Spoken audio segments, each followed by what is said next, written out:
Welcome back. In this video, you will learn how to set up encryption keys for Kafka with Snowflake.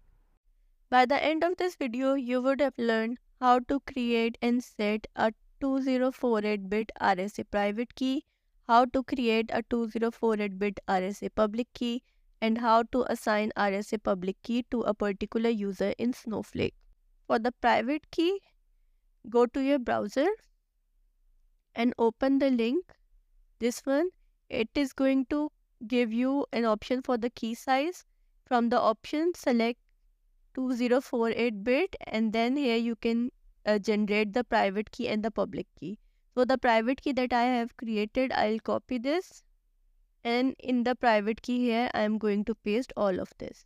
Okay, remember to make the private key of 2048 bits.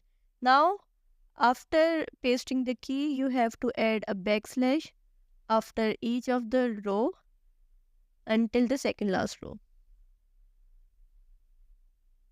Okay, then simply save it.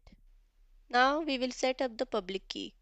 If you remember that when we generated the private key using link, the public key was automatically generated. So let's copy this public key, and here inside your Snowflake worksheet, I have executed two rows in which I have changed the role to sysadmin and I have used the schema ecommerce_live.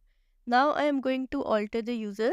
Here we will set the RSA public key to the public key we just generated. Okay, let's execute it.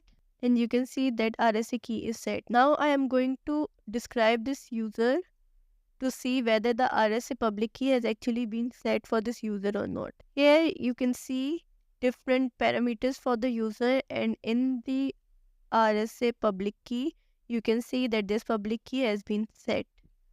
Okay. So this is how you can set the public and private keys for your Snowflake account for a particular user. That is all for this video. Thank you.